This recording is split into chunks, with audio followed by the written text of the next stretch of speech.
Good morning, students. In the last class we discussed what is class, what is object, and what are the different access specifiers we have discussed. Okay, so that means two different questions we have discussed. What is class and object? I am writing a short form. Explanation with the syntax and example. Explanation with the syntax and example we discussed. And second one, what is access specifier? Access specifier with the syntax and example. So these are the different two possible questions we have discussed in the 5 marks.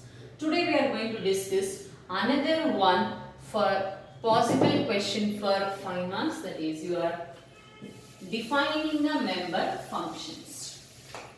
Defining member functions. Defining the member functions. How we can define the member functions? That means, do you remember in the last class, calling function, called function? When the function call invokes, control transferred from calling function to called function. We are writing the calling function inside the main program. Inside the main program, that is add of a b. Do you remember this? Then control will move for the add function int x comma int y. Do you remember?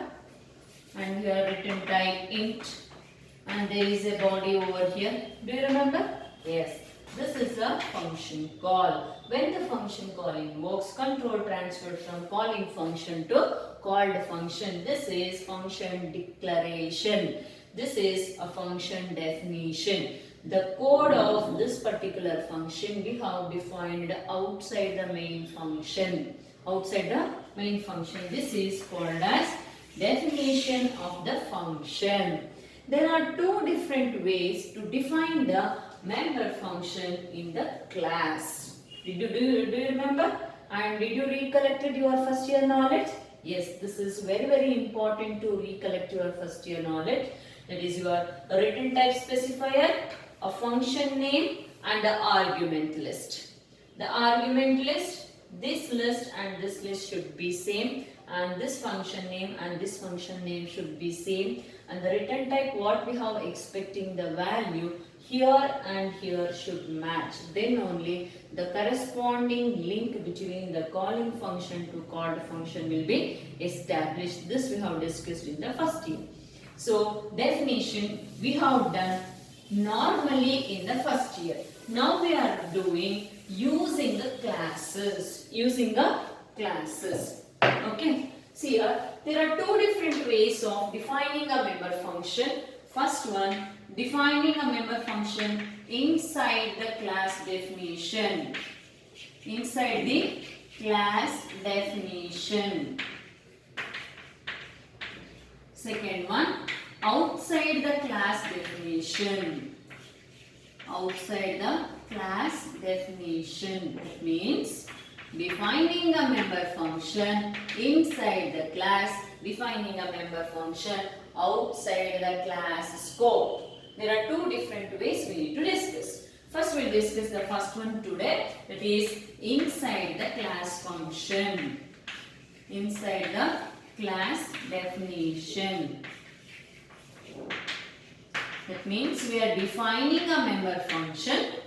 We are defining a member function within the class scope. Within the class scope. Like a normal function what we discussed in the first year. Like your normal function. Did you got it? So that means defining, write the sentence. Defining a member function. Defining a member function. Do you remember? FUN means function. Defining a member function within the class scope or within the class definition, like normal function, like normal function is called defining inside the class. Defining inside the class. The function what we have defined inside the class, it is similar to inline function. It is similar to inline function. So we'll discuss this inline function in the next chapter. That means whatever we defined inside the class, the function that looks like your normal function as well as inline function. Inline function. How to write the syntax for defining a member function inside the class? Syntax, return type specifier, return type hyphen specifier, underscore, return type underscore specifier, that is return type specifier, space, function name, that means a member function name, argument may or may not be, and it contains body of the function. Body of the function. Return type specifier, function name, argument enclosed within the parenthesis, no semicolon. Why means below the body of the function is there, means function line should not terminate. If it is terminated means body of the function will be defined outside. We are writing inside when the function contains the body. Do you remember void main?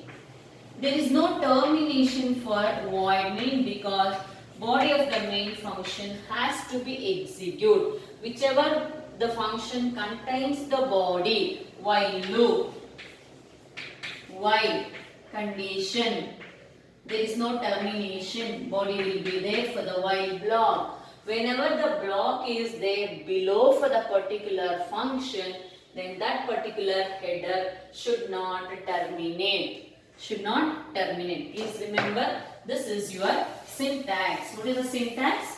Syntax contains return type specifier followed by function name. That function contains, function means parenthesis is compulsory. Function contains argument. It may or may not be. Without the argument also can be written.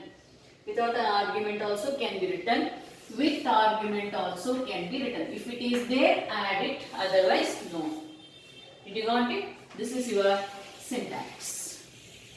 What is the syntax for defining inside the class? That is inside the class definition.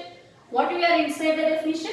A member function defined inside the class definition. This is the syntax. We'll write the example for that.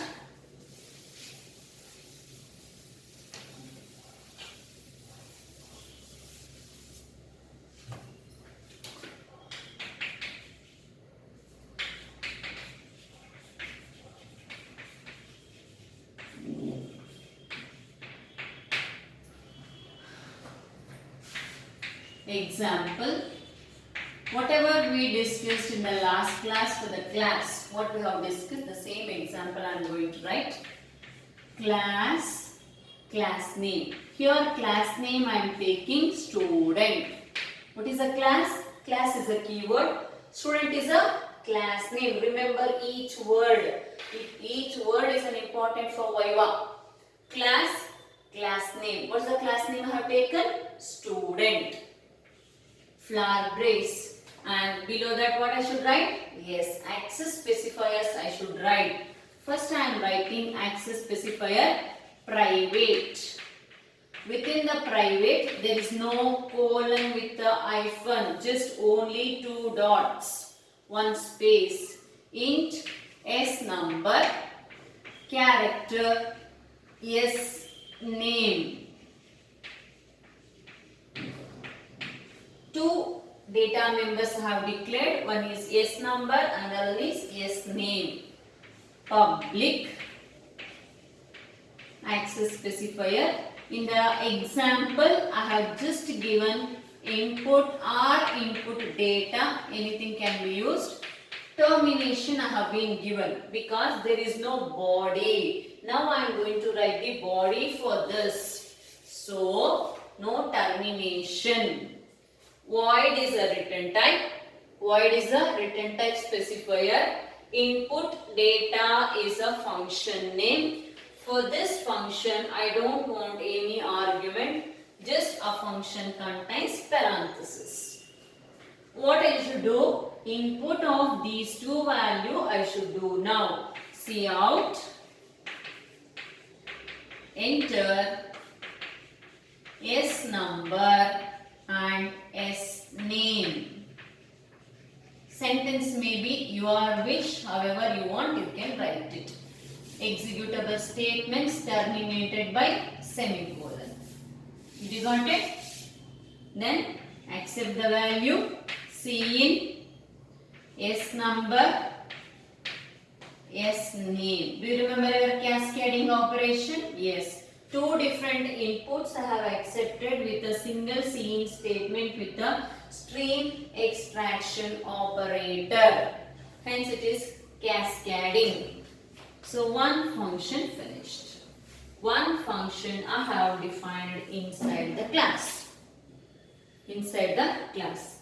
Another one, once we have inputted, we need to do the output. Output void output data. Output data. See, for your understanding purpose, in the classwork I have given for both inside and outside a single program instead of writing two different programs. This is for inside, this I have been given for the outside. But time being, now I am explaining both inside and outside. Did you got it? Cout S number equal to the value which is present in the S number and L. See, when the page was ended here, don't put the termination.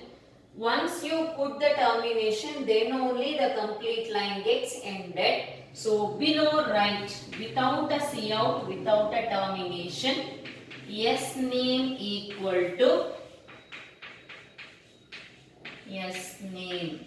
So, here endl is not required. So, I am closing the function and this is your program code. See, we defined two different functions, which is a function, one for input, one for output. This is member function 1, member function 1 and member function 2. Two different functions I have defined inside the class definition. Inside the class definition like a normal function. Normal function. Program execution begins with void main. You need to write the void main. Void main. Your program gets execution starts here. Create the object inside the main function. Create the object inside the main function. Please recollect the syntax of the object. Object of the syntax, that is your class name followed by object name. Object name. So, do you remember student? Yes, I have taken. You can take yes or you can type for your easy understanding purpose OBJ. So, this is one of the important Viva question where we are going to create the object. We are going to create the object in the main function with class name. What is the class name? Student is a class name. We are giving a name for the object is OBJ. OBJ. You can write your CLR, SCR. Then invoke the function. Invoke the function, yesterday I have been given, that is how to access the member function or how to invoke the member function. That is obj dot object name dot member function. What is a member function? Input data is a member function. Input data. Input data. See, this is your function call now. We are invoking a function call with the help of object name with dot operator and a function name. This is a first function and the second function with the same object name dot output data. Output data. How many functions you are writing and what is the order you are writing? Please follow the same order. Without input, we cannot go for output. First, which action has to be done? Yes, input has to be done first, then only output. Here, there is no any processing. If you have processing, after input, add one more function for process or calculation. Process or calculation function, then output function. Then invoke here for calculation. First input, then calculation, then output. This is same for all 16 program. Just you need to concentrate here. Depending on the class name. Depending on the class name, your object name is going to be created. Suppose if I am writing for addition, then student, instead of student, what I will take? Class addition. Then object need to be created with addition. If I want to do multiplication, class multiplication. Multiplication object. Object dot object. The same name will be continued. Object dot input. Object dot calculation. Object dot output. Input will be separate function. Processing will be separate function. And output will be separate function. Hence, it's difficult to write the flow charts for classes and objects program. That is the main disadvantage of OOPS. We cannot write the flow charts for classes and objects. Did you got the student? So, what we have did? We have did defining a member function inside the class. Defining the member function. This is nothing but defining the member function. Where we did? We did inside the class definition. How? Like a normal function. That is a definition. We are defining a member function inside the class like a normal function, and this will be similar to treated as inline function. Similarly treated as inline function. What is the syntax for that? Return type specifier, function name. Which function name? Yes, member function name. Then within the parenthesis argument. There is no termination. Why? Body we have been defined below that. Hence there is no termination. If you put the termination, then we need to define outside the class, that is your second part. Did you understood? Did you understand the students? Yes. See here, I have been defined two different functions here. One for input data, one for output data. That input data, its definition I have been defined here only. Where? Within the class. How? Like a normal function. Like a normal function. What it contains? A function header contains. What is this?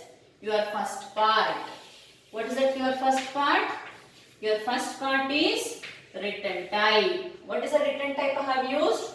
Void is the return type. When to use void? When we are not returning any value. Return type is compulsory. Hence I have used void. This is one of the Viva question. Is it required? A function need to be specified with the return type specifier. Yes, it is required to be specified with the return type specifier, because whether we are giving the value or not, function is expecting one value. If you are not returning any value, go for a void. Void will be written 0. Void will return 0. If you have any written value, depending on the written type, if you are returning the integer value, use int. If you are returning any floating point value, depending on that, use either a float or double. You got it? So, depending on that, you need to use the return type value. What is the first part? The return type specifier. What is the second part in the function definition? Yes, that is a function name. Which function name? Member function name. This is your second part. Then what is compulsory? Parenthesis is compulsory for the function. If you are giving any argument, then take the argument. If you are not having any argument, without that also you can write it. What is the fourth part? Body of the function. When body of the function is there, you will not get the termination. You will not get the termination. If you terminate, you will get 3 different kinds of error that we have noticed in the first year itself. Here also, if you terminate and if you given the body, below body of the function will never execute. If you want to execute below the body of the function, below the member function definition, your function should not terminate. If it is terminated inside the class, means you need to define that function outside the class. That is your second part. Did you got the students? Any doubt here? First you need to remember class followed by class name. This name and object creation name should be matched. And whatever the case you have used, if you are used uppercase, here also uppercase. If it is lowercase, here also lowercase. And there should not be any space because these are identifiers.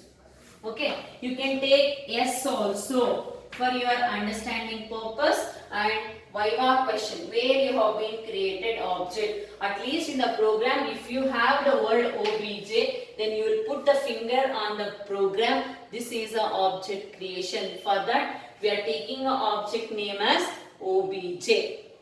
You can take yes also, no problem. Got the students? Then inside the class, I have been taken 2 data members and I have taken 2 member function, input data and output data. These functions are going to perform a particular task based on data members. Those data members definitions have been done where? Inside the class definition. Inside the class definition. How I have been done? I have done like a normal function. Normal function. What is the function? Contains the header, return type specifier, function name and the parenthesis. Below that, body of the function. Body of the function. If you know the syntax, easily you can write the definition, or if you know the definition, you can easily write the syntax. This is one of the 5 marks question. How to define the member function? There are 2 ways to define the member function. One is inside the class definition. Second one is outside the class definition. Explain. Explain. You may get either inside the class or outside the class. Maximum it was repeated inside the class. In 2019, both the papers, supplementary and annual paper, you got the question as outside definition. So I have been given the example here. Example program is compulsory, syntax is compulsory, and 1 line definition is compulsory. What is the definition you should write here? Defining a member function within the class or inside the class definition like a normal function. These functions are treated as inline function. That is a definition. Write the syntax. Syntax 2 marks, example 2 marks, definition, and writing the types 1 mark. 5 marks you will get for this question. Thank you students. We will continue outside the class definition in the next class.